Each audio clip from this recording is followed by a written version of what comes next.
to extend a really super warm Vaadin welcome to the 2024 version of Vaadin Create. How many of you were here last year? Look at that. Vaadiners, you don't count. Put your hands down back there. Well, welcome back. We're really pleased that you're here. For those of you that I have not yet met, my name is Stephen Grandchamp. I have the pleasure and the honor to serve as Vaadin's CEO. And we have a pretty exciting and packed next couple of days for everybody. Did I lose the microphone? No. It's a very special time here at Vaadin, and I think you'll get a glimpse of that here over the next couple of hours, couple of days. We're pretty pleased to be back in Frankfurt. We were here last year. The city's been a great host for us.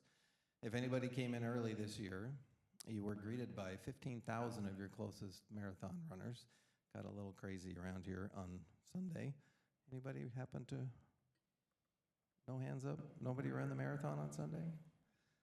Oh, well, I didn't either, so don't feel bad. Well, our event's not really 15,000. We haven't grown that big, but we have grown. We've grown quite a bit from last year, actually, and I'm pretty excited to welcome everybody today. I want to share a few numbers with you to get going just on the event itself. There's 150 plus of us here today.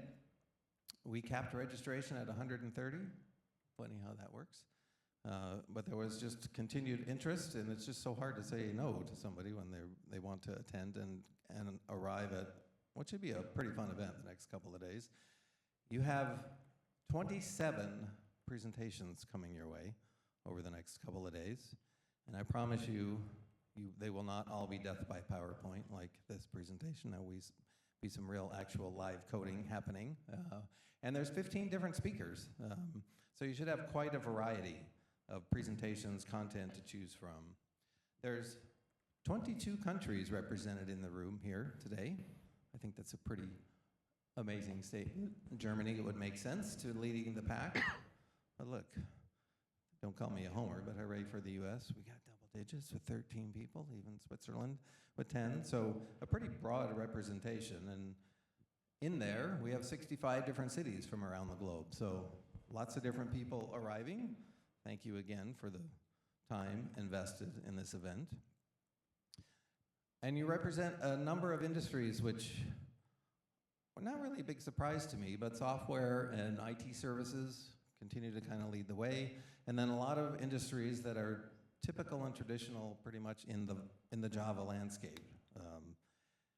And 81 different companies. So we put some of these up here because some of these companies have sent multiple people, and that just represents an amazing commitment to Vaadin, and we very much appreciate everybody's participation in those 81 companies. Thank you all very much for your continued support. So I mentioned 27 presentations.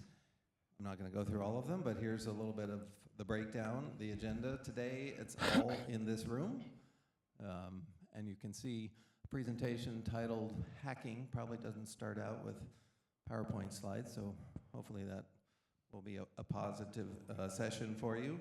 While Joonas and Marcus were talking with Josh about his presentation, I know the desire was to jump into live coding right away, so we're trying to achieve the right balance there. Tomorrow, we're going to split into 2 tracks, so you'll have an option to kind of pick your poison, if you will, based on your interest level. Thank you. And in the afternoon, we're going to have a panel of customers talking through their experiences, their challenges, their learnings, sort of what did they gain by working with Vaadin. And it's a big thank you to those panelists from AKDB, from Sweep, from CBA, from Alibis, and from XDev. So that should be a pretty interesting and fun session. This gives you a quick way to put a face to the name of some of those presentations. A big shout out, Josh, where are you in the back from Spring? Welcome, we're so happy to have you here as part of our keynote this morning. And no pressure, Josh, but on your recent podcast with Marcus, I told you yesterday I would probably steal this line from you, but one phrase that you uttered in the podcast, I just has stuck with me. I just can't let it go. And Josh is like, Vaadin, I'm drunk with power on Vaadin. So I'm looking forward to seeing how that actually plays out here. So As I spoke with many of you over the past few months, I wanted to get a deeper understanding of some market trends. And what we're going to talk about today is sort of, you're going to hear a lot of what Vaadin thinks, right? Where do we think the market's going? Where's the product going? What are the trends that we're following? But I wanted to sort of flip that before we got together and ask a number of you, where do you think the market is going? What do you see happening out in the market? And I wanted to share a little bit of that with you before we jump into the presentation. So I conducted a number of one-on-one discussions. I had 4 simple questions. I've only got 3 of them up here. But basically, I was after, where do you see your company on the AI hype train? Are you on it? Is it nothing but hype? What do you think about AI? What's your perspective on Java and its future? How do you view it? Is it strategic in your organization? And how do you think of this concept of full stack? We certainly have our opinion on that. And so the net of some of the conversations, I didn't put all the answers up here, but the net to me was pretty straightforward. AI remains pretty early. Some people find it more helpful. Some people find it hopeful. Some people find it, we just simply don't trust it. Kind of the trends that I heard in talking to customers were the more experience that the developers have, the more skeptical you were, which maybe doesn't surprise me that much. And the reason I bring this up and I wanted to get your perspective is that if you haven't yet tried out Vaadin's new Copilot and AI is on your radar, I think you'll see a very interesting piece of that presentation today in Mark England's session coming up here at 10:30. And so we'll see how our sort of vision of how that relates to where you think the market is going. From a Java perspective, it's always an interesting question. Maybe it's a little, I don't know, loaded or self-serving question with a company that's made their living serving Java developers for over 20 years. But where do companies see Java going in the future? And it's not a huge surprise that there's a massive commitment to Java in the marketplace, but there's also sort of this underlying tone coming through that React is sort of weaving its way into various projects, maybe various teams. There's sort of more of a blend of technology coming into the larger companies. You know, the bigger you are, the more varied you are. Sort of this, we have some of everything kind of applies. But Java remains firmly in focus, whether you're starting a new development effort or need to modernize some of those apps. And this might be the most controversial topic. Last year, if you were here, I think we made the case, and hint, hint, we'll probably make it again this year. Full stack, we believe, is the way to go. Many of you really support this view, which I suppose is normal, or you wouldn't have been probably big Vaadin fans. But the basic message was our project team and structures, front end, back end, is not necessarily just technology driven. It's basically project driven. And so let's put together, you know, the right team, the right resources based on the project. So a lot of the underlying answers I got were, yes, full stack is the way to go if you have the right resources and the project is sort of a decent fit for you. So as we go through the remainder of the day, I want to maybe pull back to a remark I made earlier. It's a pretty exciting time for Vaadin. We have spent a lot of energy, time, and resource this year delivering on the promises and the things that we talked about last year in terms of adding to the platform. And I don't want to steal thunder from some of the rest of the presentations, but there's a couple of hints in here I think that you should just sort of pay close attention to. This AI-powered code-first UI editor is a bit of a mouthful, and I think when you see the presentation from Mark on Vaadin Copilot, I think that will come together. The code-first was a really significant piece of how we view the added benefit you could get from AI in certain cases where it makes sense to you. Building out a number of full stack components, things like adding React support,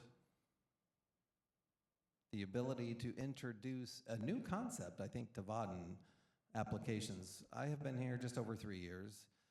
I think the first in-person customer meeting I had was here in Germany with a customer whose name I will just remain private.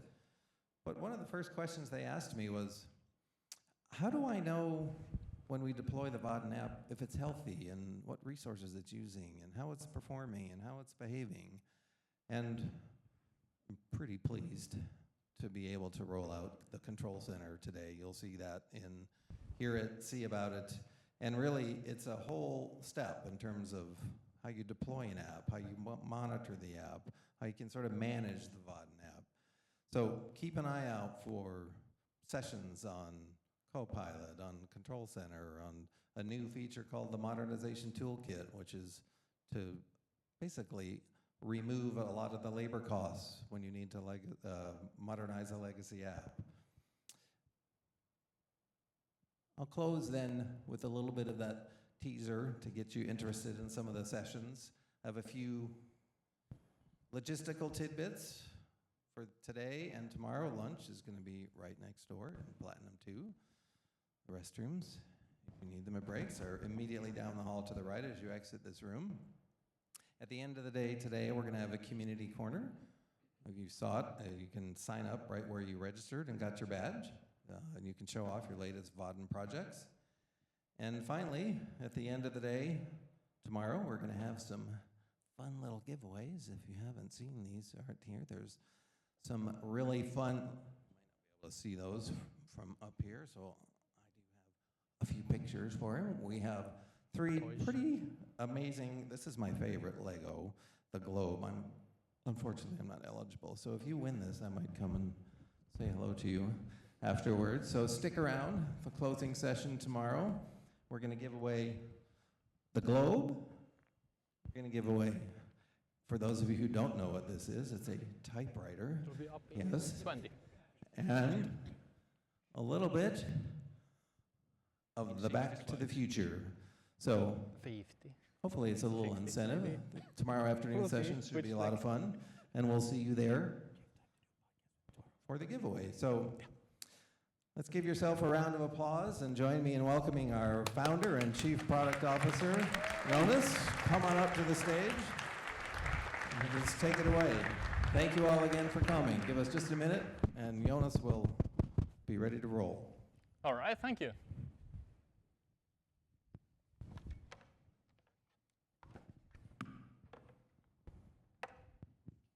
Is the mic on? Yeah, it is. Great. Maybe a bit even too much on.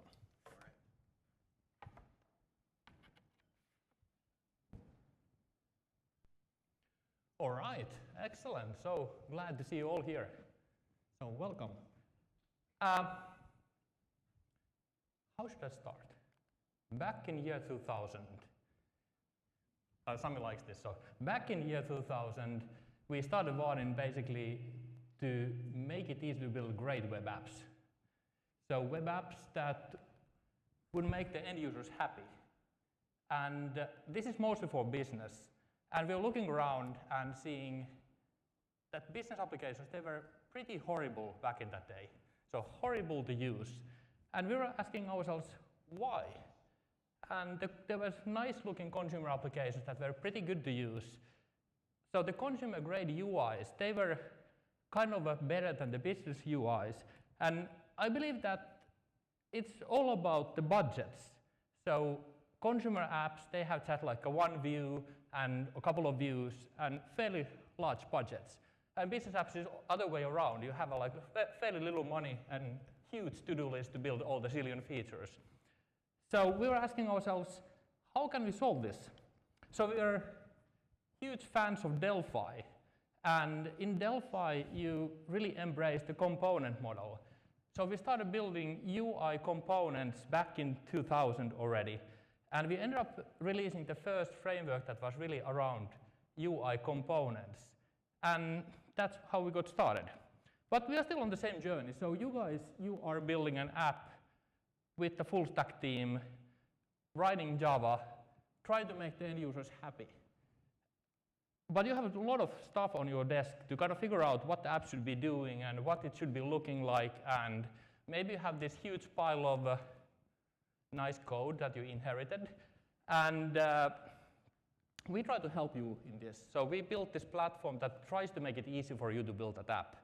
And this platform is all about components that you can use to build your app, and frameworks that help you to put those together. So we have multiple talks about those two topics in the conference, like Leif will be speaking about real-time collaboration in UIs, Rolf will be speaking about accessibility. There is a whole lab tomorrow by Joni on how to make your app look beautiful. So take a look at those. But one of the topics that we were discussing quite a bit last year, and will continue now, is that when we came up with this, our follow prop was kind of a symbol. And this sold. Everybody loved this. So just pure Java on the server side, no front end, no script stuff at all. And it's actually growing again. But still, the reason back then was that browsers were super hairy. And nowadays they are not that hairy anymore. So I think, and what I have been kind of also seeing, is that more of the Java teams, they want to use a bit of front end. And we started this framework called Hilla a few years back with the pure goal of making it easy to bridge the gap between the front end and the Java. So we last year, or this year, we basically brought these two things together in a way, in a seamless fashion, that you can have the same UI components, the same backend, and you can mix and match as you wish. So it's basically going to give more power, more choice to you. So to dive deeper, why and how, Leif has a presentation later today. But then, as Steven mentioned, we brought this new thing called Vaadin Copilot in there. And this actually goes way, way, way back on. The basic promise is that we need more than just coding to get nice-looking UIs built. And if you look like way back, you land with the next step and app in there called UI Builder. And turns out that in all the decades after that, everybody has been pretty much cloning this model. You drag and drop things around, and you create a design that is stored in some kind of a model file. And then you are coding separately, and you're gluing these two things together. And it's kind of awesome in the beginning, and then you paint yourself in the corner, and it's horrible in the end. And we did that as well. We had Vaadin Designer. And the whole industry went forward. Apple has been kind of leading the pack in there with Xcode. And a few years back, they said, no more. We reinvent everything, and they came up with Swift UI, where it went back to basics, just code, and then you have your application running side by side with your code. So we took this same idea, we pretty much kind of scratched the further development of Vaadin Designer, started from scratch. So you code, and you have your application live in there. But we took it a bit further, so you can actually interact with your application. You can start adding new views in there. You can edit theming. You can drag and drop components around. You can even chat with that application. But the key is that all of this just edits your code. It's a code editor. Code is always the master, so you have the full control over all of this experience. So next thing that we are actually adding right now is that you can take your design and you can cut and you can copy from there and drop it directly to Copilot. What happens is that when you go to Figma, you choose something and you drop that to Copilot. Copilot codes for you. It actually writes the code that implements that view. So it's kind of a cool bridge in there. Mark has a session after this that will be showing all about that. And we went even beyond that. So we wanted to kind of integrate AI in here. And we added the magic button that you can click, and it reads your code, tries to understand it, writes the tests for you. Manuel will be having a session tomorrow about how that's done. So next up, what we added is modernization toolkit. So this is basically a way to do something useful with that large pile of legacy code that you inherited. So basically it takes that pile, whether that's Vaadin 7 or 8 or even Swing, and transpiles that to modern Vaadin flow. So you can basically transform most of that automatically. So there is a session by Ben later on tomorrow about how this actually works in practice. So the final piece that we are adding to the platform, as you can see, the platform is kind of widening with this. So the last piece that we added to the platform is called Control Center. So this is making it easy for you to deploy your Vaadin application, whether that's like any cloud, basically anything that can run Kubernetes, and then monitor what the application is doing. And in the end, also managing full stack functionalities that we bundled in there that you can just use and adopt. I'll have a session later on about this today. So come there and let's kind of see how this works in practice. And kind of regarding deployment, there are 2 sessions tomorrow that are going to be interesting. By Vesa for how you actually run Vaadin flow apps on production, and by René, how do you run Hilla apps in production, how you add observability in that as well. And as I mentioned, we have all kinds of full stack functionality built into Control Center. So Rolf will be showing one of those. How do you translate your application with the help of Copilot tooling and Control Center as a place to communicate with translators. So this is what we have been building. We have been, for the past 12 months, furiously expanding the platform to be a bit more wide. And the intent in there is that we try to make it simpler for Java developers to actually get more done. So what's next? We actually go and start adding pieces on top of this. So we kind of feel that the platform itself is wide enough, and now we need to be adding more and more and more functionality in there. But before going in there, what we want to do is to take a kind of cue from old Mac OS version Snow Leopard and have a snow reindeer release by Christmas. And the biggest feature of this is that there is no features at all. So we probably fail, but probably we at least try that there will be 0 features and purely focus on quality. And in this kind of part of the qualities is better documentation. So we started a new effort called the Vaadin Way, where we try to better guide people how you should be building Vaadin apps. So a bit kind of guidance and tutorials on that. Petter will be hosting a lab tomorrow. If you want to participate and pick into his thinking about what's the Vaadin way of building apps, or maybe kind of helping him to define what's the Vaadin way of building apps.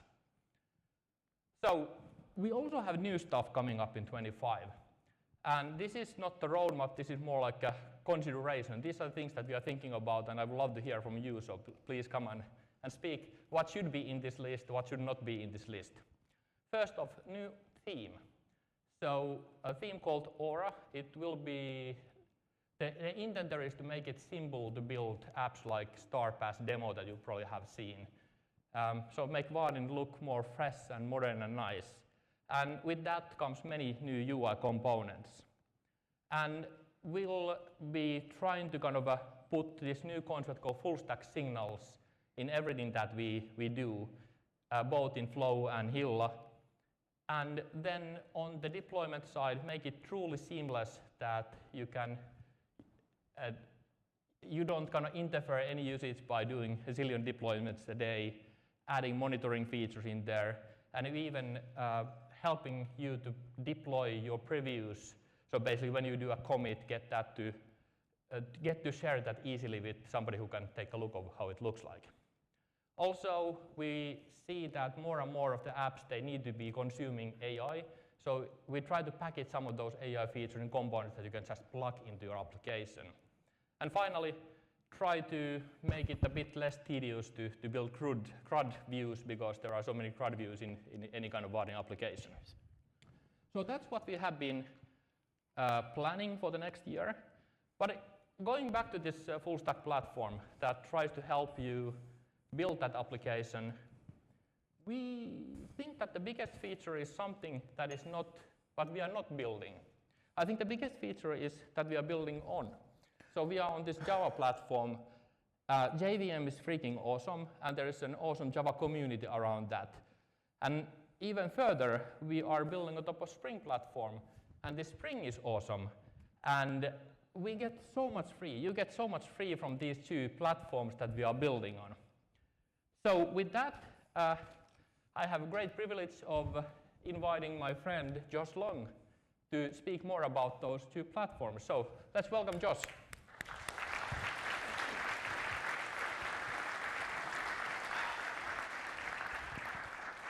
Oh, buddy. Oh, welcome, friend. Thank you, my friend. Good to see you. Yeah. Wow. So I don't know if you all know Josh, but Hi. for the ones who don't know, Josh has been voted to be number 4 Spring Developer Advocate in the Frankfurt Airport area. I think like 2011, 2012. Right. Yeah. And also he was the only one who was kind of willing to come over here. It's not wrong. I would, there was only one Spring Developer Advocate during that year, right? Yeah, I know. Oh, that's awkward. That is awkward. I am really excited to be here, though. It kind of represents the culmination of the continuation of a wonderful sort of rapport, relationship our two communities have had over the years, right? Yeah, you are saying that we are old for collaborating for a long time. Long time. It's not just my last name. It's a description of the time in which we've been working together. I think it all started when you were giving out those wonderful little books. How many of you have these books? Surely, I mean, Most. This is how it all started for me. These little books, they're small. The picture doesn't really, it's like a fist or something. It's not a very big book, right? So you can keep it in your backpack and read up on it and study it and get something out of it. I remember you giving those books out at like DevOps and all the other shows. Yeah. 2010, 2011. Yeah, actually, at that point of time, you were working on something called Spring Roo, and that was freaking awesome. So we're basically generating the whole middleware, and I got excited about that. Hey, it looks brilliant except for the UI. So we wrote the UI plugin for Vaadin for that, so it generates Vaadin UIs. I love that, and it was a really, what you and the team did was really amazing. It's a bit of a pity that Spring Roo didn't really endure. But I always thought, gosh, that commitment you showed in building that plugin, maintaining it, doing really cool things really quickly, I just thought, I want to be a part of that community. Anybody who's willing to try and support other communities like that so quickly, I was really excited about that. Yeah. And a year later, you invited me to a booze cruise. It was a meetup, Vaadin meetup. You mean booze cruise? Yeah. It was a booze cruise. It was I did this. It was contemporaneous with JFocus in Stockholm. Yeah, we had this like middle of the Baltic Sea, in the middle of the night, live coding. As one does, right? So this, I was doing a presentation with my friend Chris Richardson, who's wonderful, and we were, it was a workshop, a 3-hour workshop. Right in the middle of that, I said, okay, Chris, I gotta go. So I ran out of the workshop, ran to the train station, took the train to the airport in Stockholm, Arlanda, took the flight from Stockholm to Helsinki, jumped in the taxi, ran to the port, then jumped on a boat, headed back to Stockholm. And we gave presentations that night, and it's cold in the Baltic Sea in February. Mm-hmm. So this is a boat careening into ice, like the Titanic. So every few minutes I'd give a presentation. It was punctuated by. Yeah, we had the kind of stage was in the kind of front of the boat, so it was like basically icebergs behind his backs. Yeah, not great. Not the kind of conditions under which to do your best performance. Somebody gave me a beer when I got on stage. I said, "What's this for?" And they said, "You'll figure it out, right?" So I did that. That was a lot of fun. Yeah, and I think it was around that time, maybe like a year later, when Spring Boot came to be. Yeah. It was so freaking cool. We thought that, hey, this is going to be hitting the market, and everybody's going to be adopting this. So I thought that the sneaky way of building, or making sure that these two things work together, we booked a webinar between you and was it Petter Holmström, Petter Lehto? Right, the both, yeah. Yeah. That was really cool because we got together, typical developers, we got together about a week before the deadline and said, we should probably sort this out. And we put together this amazing integration. It was sort of, we worked all night that night, my evening, their day. Chasing the sun, basically. Yeah, chasing the sun, and then I would work my day, and then I would pass the baton to them. They worked their day, passed the baton back to me, and we just kept working, chasing the sun until we eventually had the first real proper integration for Spring and Spring Boot. And then we had a crazy idea. How do you demo this? Oh, so our friend Peter Leto, who had this great idea, let's build, as one does, a drone. So we built a Spring Boot app that you could use to control a drone, and that was we did that at Java User Groups, we did that at the Computer History Museum in Santa Clara. Flying over the audience in conferences like this, so it was like. And it flew all over the world except. Yeah, I mean, it kind of ended when the customs in Germany confiscated that drone. Germany, and where are we now? I don't remember whether Frankfurt, but somewhere. Okay, so we're in Germany. Just worth noting. So I always wondered what happened to that drone. That's a bit of a bummer. We can go and fetch it if you want to. I think we should. They have our drone here. It's a circle. It's the circle of strife. So okay. So after that, then what? We have been kind of hacking together for a long time with all the teams, and So it's been a really awesome for, I don't know, past 15 years hacking together, and I believe that these two communities, they really work well together. So this is Marcus and me working on the GraalVM native image stuff a couple of years ago. Yeah. You know, we did that, and you know, obviously Arthur Signal and a bunch of others helped as well, but I remember that community, you know, collaboration just very naturally happening, you know? Yeah. And then now I guess we're here. Yeah, it's awesome that we are able to build on your platform, so thank you so much. It's an honor to work together. It's a teamwork makes the dream work, right? It's awesome. So that brings us, I guess, to a few very important, very prescient, very top of mind questions. First of all, when's the next booze cruise? Who wants to go? Come on. Holy shit. So much fun. Come on. Marcus, maybe you have to be arranging something. We have work for you. And then the other thing is sort of, I forget what's the other thing. I lost my question. JVM. Oh, right. Oh, yeah. So that brings us also to you talked about the two platforms. Look, Marcus and I will talk about Spring in about an hour, right before lunch, okay? We're going to talk about it in depth. Come see that. It'll be fun. But right now, I thought maybe we could take a moment and really focus on the amazing opportunity implied by building on the JVM, as we both do. I think there's never been a better time to be a Java and Spring and Vaadin developer, and it all starts with the JVM, right? So if you don't mind, all right, take it away. Show a quick demo here. Can I get a bottle of water just in case? Yeah. Okay, thank you, sir. All right, let me plug this in. And, you know, we're going to build a very simple application. Is that plugged in? Hey, Josh, I'll leave it over here. It's just Thank you, sir. Spill your laptop. So we're going to build a very simple application, as always, and we're going to go to my second favorite place on the internet. Obviously, my first favorite place is production. I love production. You should love production. You should go as early and often as possible. Bring the kids, bring the family. The weather's amazing. It's the happiest place on earth. But if you haven't been to production, you begin your journey here. And we're going to build just a new app. Who cares? Call it demo. I don't care. I'm going to bring in the web support. Why not? And the GraalVM native image support. And most importantly, I'm using a sane, modern version of Java. It doesn't all that much matter which ones you use. We'll talk about that more in a minute. But all that to say, there are amazing opportunities by building on this stack, and then in turn by using something like Vaadin. So let's build a very simple application. I'm not going to, you know, this is not even a very Vaadin-esque application. This is just an application that happens to be running on the JVM. And so let's say I build a simple HTTP endpoint, okay? Very, very simple. Nothing all that interesting about this. We'll say hello, and we'll have a endpoint that returns some data like this. Here we go. Return map.of, and let's see, map.of message, and hello, Vaadin, create. Okay, simple enough, right? We can agree that works. Let's go ahead and start that up and see what that buys us. Here we go. Go to localhost 8080. What did I call it? Hello. Hello. Okay, it's worked.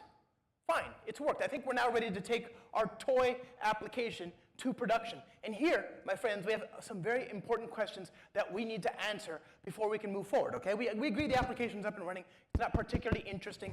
Let's leave that for what it is and move on. We have some very interesting questions that we need to answer before we can take this code to production. The first of which is our code efficient? Is our code efficient? Well, of course it's efficient. It's built on the JVM. Of course it's efficient, right? And how many of you have seen this wonderful study done by some Portuguese that was summarized in this blog, this article, back in 2018, before the COVID pandemic, or BC? And this blog asked the question, which programming languages use the least electricity?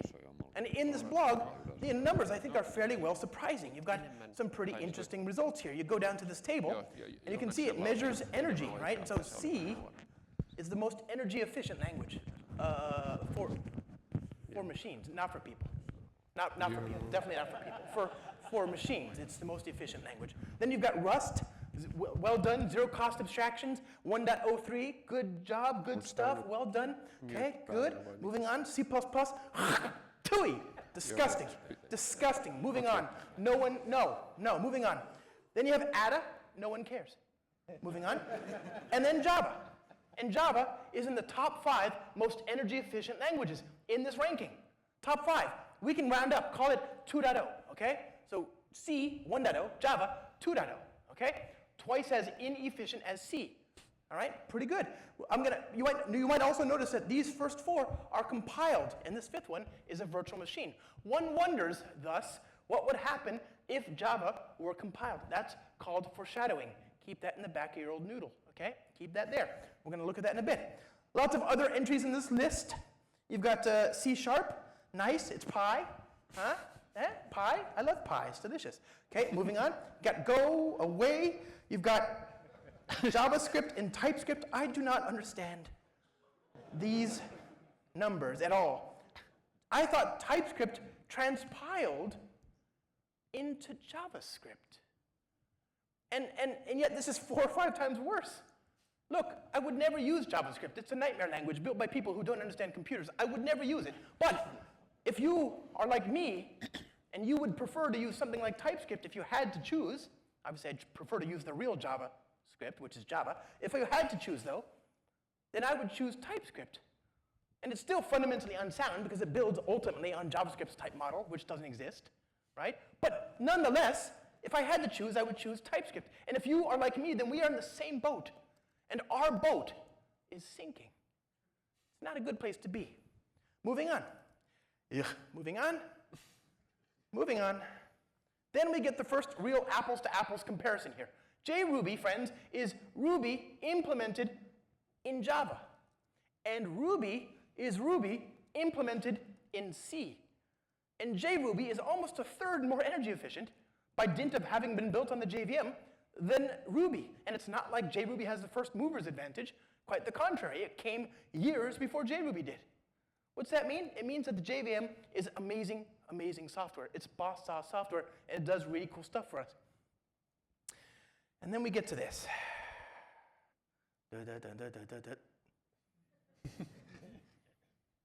This hurts me because I love Python. I love Python. I've been using Python since the 1990s. Bill Clinton was the president in my country when I first started learning Python. But this is not acceptable. I'm not very good at math, so let's round up. 76, okay? Java 2.0. Python, 76. I'm not very good at math, but you know who is? Freaking Python. So let's ask. Okay, so 76 divided by 2. 38. That means if you wrote a program in Java, and that program used energy that came from a power plant, that created a little bit of carbon that got transmitted into the atmosphere, that resulted in the Earth's atmosphere raising just so much as to kill 1 tree, then the equivalent program in Python would kill 38 trees. That's a forest. That's worse than Bitcoin. We need to have a conversation about just how terrible this is, right? It's not acceptable, especially with the rise of AI and all this stuff. This has to change. I forgot what we were talking about. Oh, right, Java. Java's amazing. That's what I'm trying to say. So the answer to the first question is, yes, Java is an amazing, amazingly efficient language, and it's going to get better. This is a 6-year-old study. It's only gotten markedly better since then. Good. Next question. Is our program scalable? Is our program scalable? Well, to the extent that scalability is a function of my ability to execute, do something, finish, and then start something else, then yeah, of course Java is scalable. But as in life and in all things, so much of the stuff that we do in life is not up to our control. It's not in our purview to control or accelerate that thing. There are externalities upon which we must wait. And these things take time, and we can't control them. Sometimes you make a call to a network service, you call an OpenAI endpoint, you do something that takes time out in the world. And that time is not such a big deal in of itself, except that where are you going to wait for that? Where are you going to wait for these things that take time? As often as not, you're going to wait in a thread. We say that you're blocking, right? Remember, threads are a vehicle by which you can access the CPU. To use a thread to do anything but work on the CPU is a waste of a thread, and that's a problem because there are precious few threads in your typical JVM. Until recently. They added a new feature called virtual threads, where it'll detect automatically this blocking activity. If you do input stream.read or output stream.write or thread.sleep, it'll detect that you're doing a blocking thing, move your code off of the operating system thread, what it calls a carrier thread, and into RAM. And then as soon as that egg timer has finished, as soon as that byte has come back, or the output has been acknowledged, or thread.sleep is finished, it'll move you back onto another carrier thread. Not necessarily the same one, but you change nothing in your code. It's an amazingly good result. So to demonstrate this, I'm going to write a little demo here that I stole shamelessly from my colleague and friend, Cora E. Berklade. She is super smart. Here's her Twitter, C.E. Berklade, and her name is Cora E. Berklade, okay? She's awesome, and this is her demo, and it's really, really brilliant, so I figured I'd just use it. So private final REST client, okay? I'm going to create a simple application that calls another HTTP endpoint, okay? It's going to be a simple HTTP endpoint that we're going to call delay, okay? And what we're going to do is we're going to make a network call to an actual service called HTTP bin. Okay, so HTTPS, httpbin.org/delay/5.retrieve.body string.class, and voila. Okay. Now this endpoint is a real thing. You can actually go onto the internet right now, and what this will do is it'll artificially prolong the time it takes to return the results by the number that you've specified there. I specified 5, so I must wait 5 seconds to get the response. Okay, good. So that's part of the process here. I also, of course, need a REST client, so I'll build that here. This is a simple client I can use to make network requests with REST. Great, add that, voila. Now, I'm almost ready to try this out, but the problem is, my friends, that my laptop is freaking amazing. This is an amazing, amazing laptop. Top of the line, 128 gigs of RAM. I can run Teams and Slack at the same time. Scientists didn't think this was a thing until a few years ago.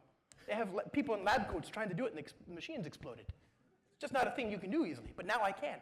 It's an amazing, amazing machine. And all that to say, you have an amazing machine too. Anything in the last 10 years, probably very, very impressive. I remember when I first started working in IT in 2002, we had these $20,000 servers that would come to our office. And our job, in theory, was to take that server, install Solaris or Linux at the time, and then get it to a data center. A data center is a building full of computers with cages. Never mind, you'll see about it in the history books. Anyway, my job was to get those servers deployed. But of course, we didn't do that. We took a little detour. We installed Windows, and then we installed Doom. And the reason we did that, because when else are you going to get the chance to run Doom on a machine that impressive, right? The machines that we had at our fingertips, at our disposal, in the office or at home, were a pittance, measly compared to what we had access to in the data center.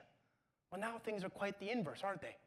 You deploy to commodity, stock standard, yesteryear infrastructure in your cloud, but the machines we have at home are freaking amazing, right? It's the opposite now. So I need to sort of reduce my machine's inherent innate capability, sort of simulating what it's like to have like one vCPU or less than a vCPU, and so on. So what I'm going to do is limit the number of threads I have, down from 200 down to 10, okay?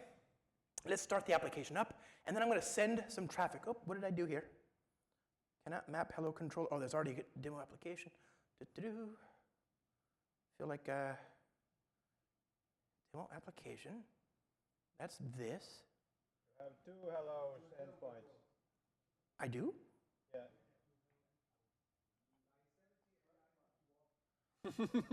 Okay. Line 70 and 51. Wait for it. It'll be clear to everybody. Okay. Oh yeah. Okay. Get rid of that. Thank you. Computers. No. It's not better. What did I do? Okay. Cannot map hello controller method. Get mapping hello. You have 2 hello endpoints. Oh yeah. Thank you. Computers. Okay. Here we go.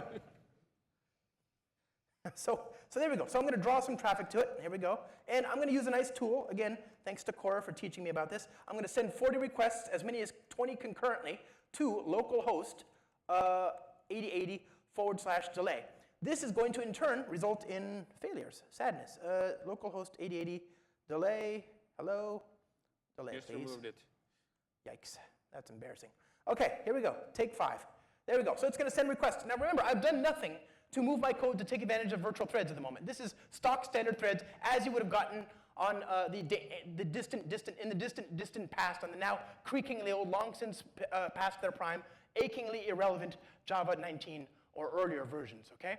Or Java 20 even. So let's let this run. It's going to send as many as 20 requests at the same time. Remember, I've only got 10 threads, so somebody's going to have to get in line, okay? So let's keep these numbers here, and we'll put them in a note file. Here we go. And I'll just call that yuck, okay? And we'll create a new listing here called yay. So I'll go back to my code, and we have to refactor the code now to take advantage of virtual threads. And look, all things worth doing, things that are worth doing sometimes can be very difficult. It's an arduous journey, but I think we'll get it done. Okay, it's fine, it's done. So we're gonna go ahead and restart it now. Now we have done virtual threads, same exact test. Here we go. Let that do its thing. Wait for this.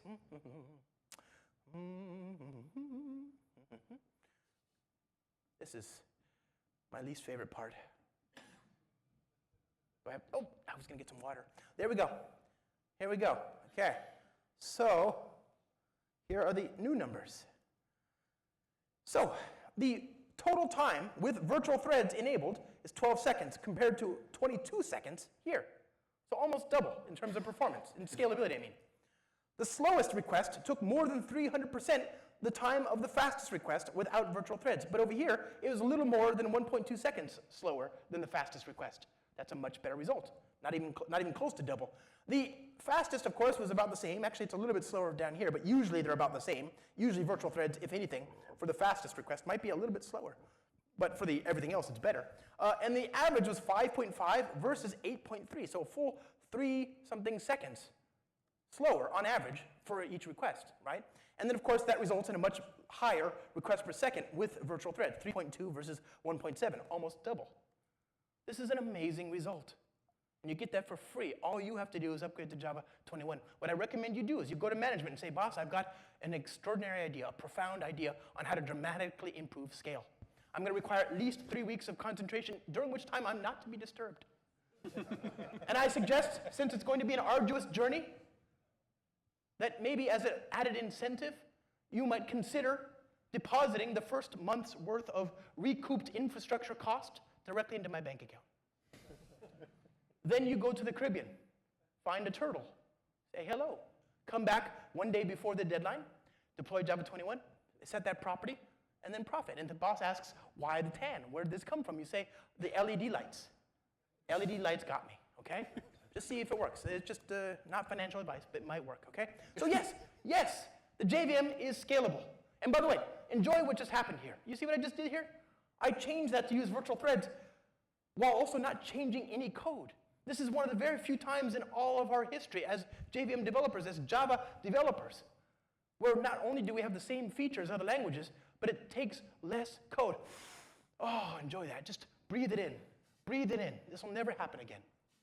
The only time. It's truly an amazing result. In JavaScript and TypeScript and C# and Python and whatever, you have async await. In Kotlin, you have suspend functions. Here, you are writing extra code to tell the compiler and the runtime, hey, I'm going to do the blocking thing. You can move me off the thread. Now you don't have to. It just does it automatically. The queue, in this case, is the nature of the thread in which this blocking activity is executing. You change that, and the runtime does the rest. It's an amazing result. So yeah, Java is scalable. So the question then is it fast? Well, how many of you have seen the 1BRC challenge? The 1BRC challenge is a challenge from my friend Gunnar Morling, a fellow Java champion. He put it out earlier this year, in January. He asked people, write a program to load 1 billion rows of weather station telemetry data.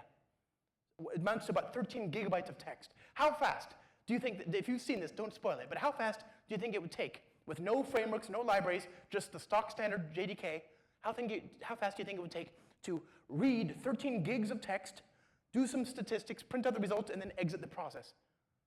Come on, throw out some numbers. 13 gigs. You can't just load it all into memory unless you're using like Azul or something. 13 gigs. How fast do you think it was? I get numbers from anywhere from like, a minute, 5 minutes, an hour, 10 minutes. People just don't know. It's just a weird, huge number. The answer is 1.5 seconds. 1.5 seconds, okay? So 1.5 seconds, 1.58 seconds, 1.6 seconds, and then 1.88 seconds. Now, to be fair, these first three are using the GraalVM native image technology. These other ones are using OpenJDK. Well, a lot of them are using GraalVM, but the fourth one is using OpenJDK. And then there's even one down here by, I think, this fellow, that actually uses vector APIs. This is a preview feature that wasn't yet available as a GraalVM native image feature. Well, it's actually now available as a GraalVM native feature, and the person who created the first entry, Thomas Wertinger, also the founder of GraalVM, has since acknowledged that were that entry with vector APIs able to use GraalVM native images, that would have actually been faster than his submission. So he was so impressed. No, actually, it's this guy, Kwan An Mai. So he's so impressed with that result that he hired this guy to join the GraalVM team, right? It's an amazing result. So I guess what I'm trying to say is we should take advantage of native images, okay? So let's do that. We're going to do Maven D skip test because I didn't write any tests. -p native compile, let that go. And we're going to let this run, okay? The only problem I have with these native image compilations is that it just takes forever, and I don't like waiting. I get very bored very easily. And I'm reminded of this amazing XKCD cartoon, XKCD, that asks the question, or posits rather, that the #1 program excuse for legitimately slacking off is, my code is compiling. I never understood this joke. These idiots are on their chairs, swashbuckling. The boss says, hey, get back to work, compiling. Oh, carry on. I didn't get this joke before. I thought it was just for the C++ people. But here we are. Here we are. It's a weird year. So I didn't get it. I hate this. I hate waiting. I get very bored. It reminds me of elevator music, you know? You get into a lift or an elevator in some parts in the States, and they have music that has no end. It just loops infinitely. Because if you know how long it is, and it comes to an end, you might say, oh, I've been stuck in this lift for 2 iterations of this song. So they never end it. It's endless music. And frankly, I do these long-running native image compilations now, and I get really bored, and I start to hear it in my head. And I thought, gosh, wouldn't it be great if everybody could hear that? So I went to Oracle, and I said, please play elevator music during the native image compilation process. I said, I already hear music in my head when I do these sometimes long-running compilations. I'd just like to hear everybody else to hear it too. Thank you in advance, and I appreciate your amazing work. By the way, I do. They're doing amazing things over there at the big old Oracle Ranch. Good stuff. Got some great responses, including this one. This is from Andrew Din, a distinguished engineer in the Red Hat Java team, OpenJDK project reviewer, and a Byteman project lead. He suggested, can you please make it this elevator music? By the way, great use of his time. Great use of his time. He suggested, can you make it this elevator music? I'm not going to click the link because I think it's copyrighted, but basically, there's a Nintendo 64 adoption to Pierce Brosnan's first outing as James Bond in the 1990s. And in that Nintendo 64 adoption of the movie GoldenEye, there's a soundtrack, and that soundtrack has a track that is actually proper elevator music. It's great. You should click the link yourself in the privacy of your own home. Okay? Then I get this response. Somebody says, I would add that using beeps in general, not only for native image, really helped me to reduce development time. Yeah, that's a great idea. My stupid microwave makes a ding sound. Why can't my compiler? Imagine, you're like compiling and then you walk away, ding, code's done, right? This is what I want. This would be great. Super useful. I'm a big fan of this idea. And then we get this response, and this one is from a German. His name is Dr. Fabio Niephaus. He's a researcher on the Gravium team at Oracle Labs, and he's in Potsdam. And he said, thank you for the feature request, Josh. The problem with playing music during the compilation process is that it's just fixing the symptoms, and we've been and are still working on the cause, making Gravium native images more efficient in terms of time, memory, and CPU consumption. Go on. I have prototyped the -- Josh long mode. So you run the native image compiler like this, -- native image, Josh long mode, hello world. You're hearing music now. You're wondering what happened. Why is there music playing? You're a little disturbed because you've got music playing for no reason. Now you're wondering what's going on, so the compiler prints out, music brought to you by Josh Long. Okay, I'm at ease. I'm comfortable now. I know what's happening to me. But you still are a little bored. You've still got another 5 weeks or something like that to wait for the compilation to finish. You want something nice to look at. So then it'll print out this, right? And I'm excited about this being merged into the compiler soon. Don't ask me when. I'm sure it's soon. What were we talking about? Oh, the JVM, right, the compilation. Did that finish? Oh, that is very embarrassing. Oh, that's embarrassing. That finished like 6 minutes ago. That's embarrassing. Okay, well, let's just run this one application. There we go. Oh, ports in use. Let me go over here, stop this, go there, and take 3. There you go. So 0.035 seconds, 35 thousandths of a second, which is nice. That's fast. We can answer that question. But this gives you one extra benefit, which is if you take this process identifier and dump it into this, POS minus S RSS. Here's the resident set size. That's the RAM measured in kilobytes. So you divide by 1,000, 75 megabytes to run a web server with Spring and all that. Now, just for context, I'm going to do something dangerous here on a live stage. I'm going to open my least favorite browser ever and go to this website. Look at it, still loading, okay? What did we get? 503 megabytes for a JavaScript app to load one page. That does nothing besides scare me, right? Make my blood pressure go up. 500 megs. And you can click around. If you go to the business section, I find it's actually sometimes even worse. Okay, wait for it to load. Loading. Loading. You see that? It's loading. It's still doing its thing. It hasn't figured out business yet. Come on. Up, come back. 897 megs of RAM. So yes, my friends, Java is very, very fast. We live in an amazing time. Thank you so much for your time. I hope you got something out of this. Join Marcus and I later for a look at how it all applies to Spring. Thank you so much.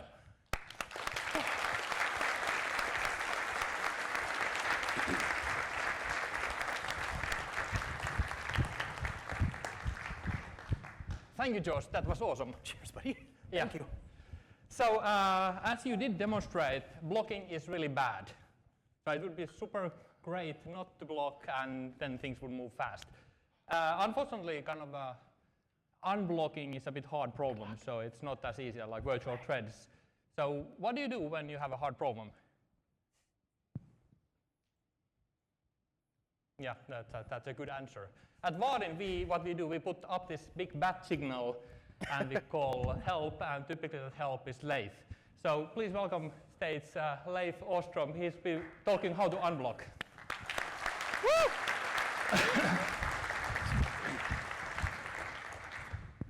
Hello, hello, hello, hello, hello. Hello.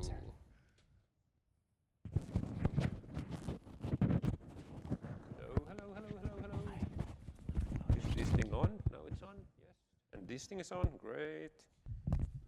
So let's click a few buttons like this. And now this thing is on. Excellent. So hi, I'm Leif. I've got very many hats to carry since, I solve all the problems I hear. Right now, I have the framework philosopher hat on me. So there's two framework features that we have been working on that I think are really, really exciting, but I also think they need a little bit of extra explanation because there's a whole bunch of background behind them. The first one is very much about blocking, but first a little bit of background. So what do we as Vaadin do really? I think it boils down to we help build rich web UIs and for the Java backend. If you look at kind of, well, what are your options? If we talk about the Java backend, then it's kind of, well, we got Spring, we got CDI Jakarta EE Quarkus, all of those kind of out of the box, they give you an MVC framework. You can serve HTML or JSON or something as response to a request, and that's all you get. That's not a rich UI. You need to do all the HTML and so on your own. Then on the other end of the spectrum, if you really want a rich UI, you go to, well, React, Angular, Vue, single-page application frameworks. They have the opposite problem. They say, we don't care about no servers. You do whatever you want. And that's also not good because you really want to have those together. Why do you want to have those together? Because this guy, no, actually not that guy, he just formulated it. Conway's law. Basically, well, there's many formulations of it. I like this one because it's short and fits on a slide. The structure of any system designed by an organization is isomorphic. That's a weird word. Isomorphic to the structure of the organization. So what that means is your code will look like your organization. I think Richard Stallman put it really nicely. He said, if you got 4 teams working on a compiler, you will end up with a 4-pass compiler. It's really that easy. If you try to make a 3-pass compiler with 4 teams, you're screwed. If you try to do a 5-pass compiler with 4 teams, you're equally screwed. That's the way it just goes. So when we got these team structures and the application structures and how go they hand in hand? It's very, very easy when you start out. It's really simple. Really simple architecture. We got the presentation layer, we got the application layer, so business logic, and the data layer, like we learned 20 years ago. And when you start out, it's only you working on the application. Of course, you do all of those things because nobody else is there to do it. And you're a full stack developer. Congratulations. And you're a full stack team because it's only you. It's really simple in that way. And then the application it's a huge success. Keep adding more developers to it to make it go even faster. And gradually, it's too many people for one team. And this is where you get to Conway's law. What do? You need to have 2 teams. How do you structure your application for 2 teams? Well, you have 2 different business domains. In this kind of web shop example, we got the orders application and you got the payments application. And each of them is a separate team, a separate application. Because the other way around, that would be terrible, wouldn't it? You would have like this. You got a front-end application by a front-end team and a back-end application by a back-end team. And then whenever you want to add anything to that application, nothing happens. Well, the front-end team does something. They need something from the back-end application. They file a ticket. They wait. They are blocked. So this is like those old-fashioned hardware threads that Josh was talking about. You don't want to do that. You want to have virtual threads. The teams don't need to be blocked. They can just work end-to-end the whole feature that they're adding. Maybe, eventually you need maybe some specialization. Some persons in that team might be better at front-end things, more experience in that. Others might be experts in business logic or in the database stuff. But anyways, it's one team. They work together as a virtual thread. They're not blocked, and that's the awesome way of doing things. The question, though, is, because we got 3 layers here. We got the presentation, we got the application layer, we got the data layer. But traditionally, for some reason, why does the application layer and data layer go into the same application? You don't have kind of a business logic application and a database application. Well, you got a database application also, but still you got kind of the database accessing code in the business application. That's not a separate application. And I think that's very much about tooling, because, well, if you're going to use these React, Angular, Vue, they are complex technologies. You want to specialize on that, and it might be kind of, people might feel that it's more than I can comprehend just that small part. And that's when you specialize, that's when you end up with separate teams, that's when you get blocked. But the trick really is tooling, because what really happens with the application and data layer being in one single application is that you got this awesome tooling. You can call it JPA, you can call it Juice, you can even call it JDBC. Well, don't do JDBC. But the point is, we got this tooling for Java development that really wants to live together with your application code, with your business logic. And that kind of, it leads you, it kind of forces you to just do everything in one application. And I think Vaadin is exactly the same for the front end. With our approach, and this is, I would say, our secret sauce, our magic superpower, like Josh was already quoted, it's what gives you, high on power. Because when you, with the help of Vaadin's tooling, or there's other ways, but ours best, with our tooling, it's easy enough to have everything in one application. It's easy enough to have all developers working on the same thing. Or, well, the whole team working on that slice of the business, not having front-end, back-end developers. So that's the first piece. We're getting to the framework feature eventually. The second piece is a little bit more of strategy. What are the things that Vaadin can control? What are the things we can't control? Because we can't control your team structure. We can't say that, oh, now you discovered Vaadin, now you're really happy about this. And by the way, you need to reorganize everything in your engineering team. That's not going to fly.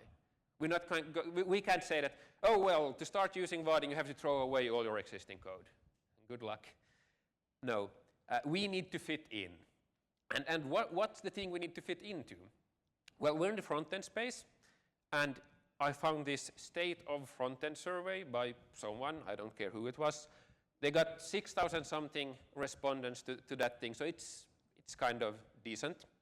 And there was a little bit uncertainty data there, but at least 70% of front-end developers in this survey, they are in a full-stack team. They said that they have either a full-stack developer or a back-end developer in the same team as they were as a front-end developer. And also, the other thing is 86% of those, they use React. I have spoken with some of you, and you seem to not really like React. I spoke with one guy who said that they started building, they had a Swing application, started, well, let's make this modern with web UIs and so on. Let's add a whole bunch of React developers to work on it, and it just didn't work. Things were so slow, exactly because of this blocking. But I would say that's not React's fault. That's the React ecosystem's fault. React itself is awesome technology. Instead, what we thought up, Joonas already showed this, we got Hilla is one Vaadin framework and Flow is the other one. It's the same philosophy, the same UI components, the same Spring Boot or any other Java backend at the bottom of the layer. But then in between, you can choose, if you got those React developers, if you got this existing React code, you go with Hilla. And then you can still make that one single full stack application with a Java backend. Or if you don't have that, if you want to go really full speed, get everything out of your Java knowledge, everything out of the JVM, then we got the Flow option. And both are really great. But there's always a but. When you're using Flow, you're building a Flow view, you're using Flow components, it's rendered inside a Flow kind of application-wide layout. When you're using Hilla, you use React components, and you use them inside a Hilla layout. And the problem here is that, what if you want to mix and match? So actually, originally, we had this one extra thing, lower left corner. Well, you can take a Flow view, built with Flow components, you can add it inside a Hilla layout. And in that way, you can mix and match. So you can start with, I got this Hilla application, I got this React application, it didn't use Vaadin. I realized, oh, I want to do full stack, I want to do Vaadin. You add Hilla to it, make those into Hilla views, and then you can also start adding Flow views to it. But what if you want to go the other way around? Well, luckily, Joonas was talking about how we were kind of broadening the platform, but we have also now made it more seamless. So now we got just one big checkbox. You can mix things in whatever way you want, if you want, because not always is that the way to do things. But if there is, and actually later today we're going to look at when's that, how do you do it, when shouldn't you do it, because that's maybe just as important. So stay tuned for that. So that was the blocking part. Then there's one more thing on my mind, and this is maybe even more exciting, but it also goes even further. In the front-end space, if you're using React, Angular, Vue, all of those, in the past couple of years, there's this thing called signals that has really caught on. That's not the kind of Batman signal that Joonas is lighting when there's problems for me to solve, but this is about detaching rendering from UI state management. This sounds really abstract, and it kind of is. So let's make it real tangible. This is a React component. It's a quite simple React component. Don't even be scared of the syntax. I can explain it. So this is a count button. It's like you have in every single business application anywhere. It's a button, and when you click it, it tells how many times it's been clicked. You can maybe imagine it as, well, notifications or something, how many notifications there are, how many 100 messages. It doesn't really matter, but this is just 5 lines of code, so it's the simplest I could do. This button receives from the outside a count. It's a count signal. And the magic here is that this button, it doesn't need to know anything about what does this mean. It only knows when the button is clicked, I should add 1 to the count in that signal, because the signal is a holder of value, of UI state. And then the other thing it does is that it renders text labels, so that's the content in this button element, is the click count and then the signal value. And the magic is that whenever that signal changes from anywhere, this component will automatically update the number what's shown there. So not only if it's kind of part of this view, it's only this click button and nobody else uses that count number, then it of course works. But you can also have 50 of those buttons in your same view. That's really, well, it's not maybe good UI design, but it's something.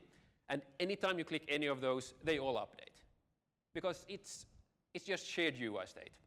But it gets even better than that, because what if you could share this UI state between multiple users? So whenever one user clicks the button, all the users would get their number updated.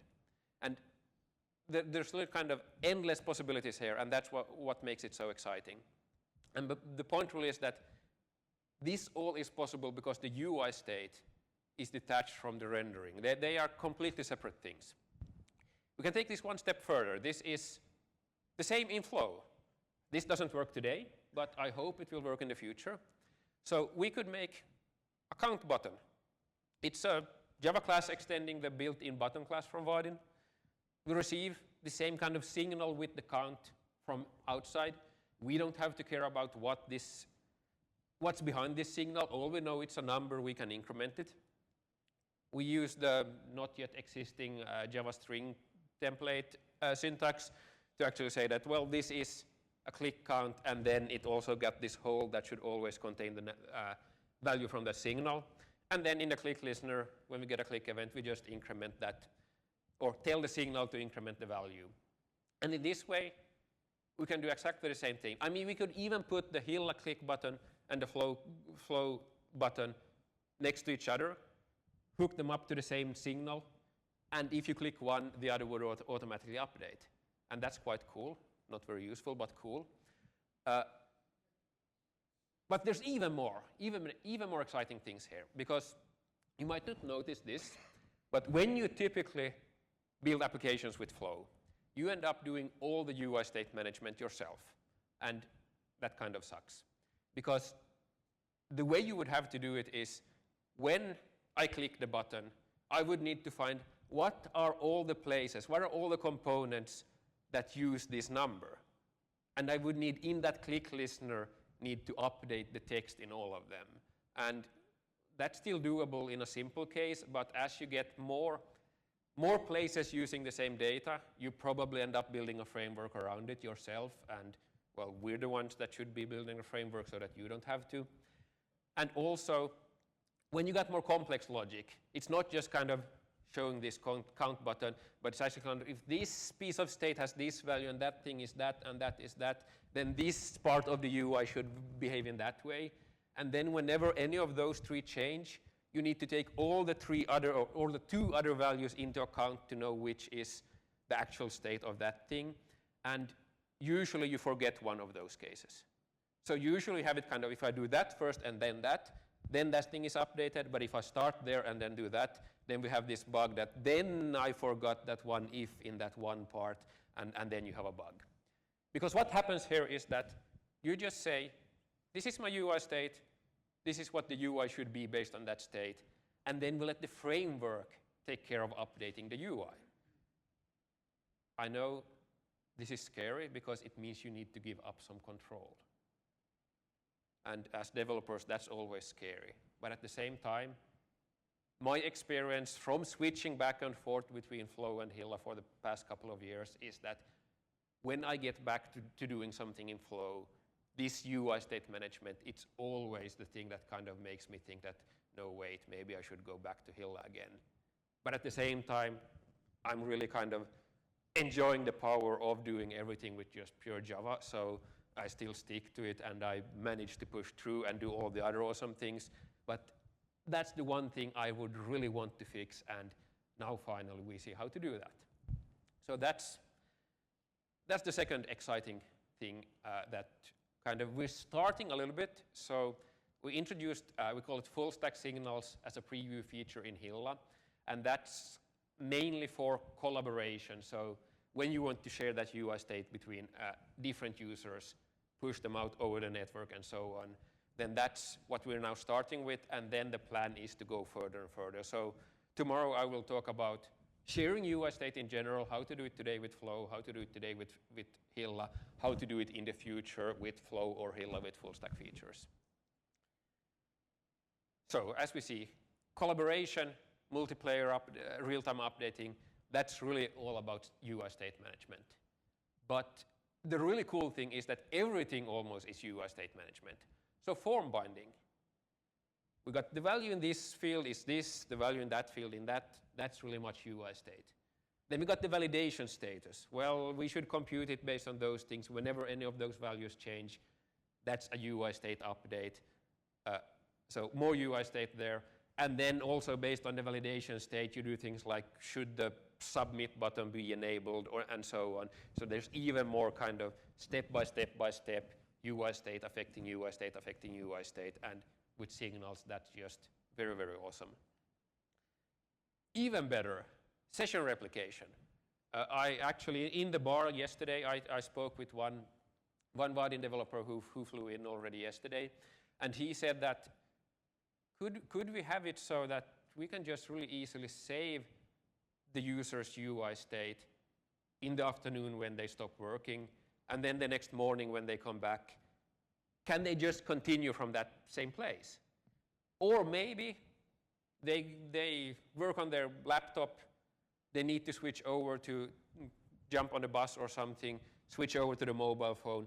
Could we just kind of move over the UI state to that device instead?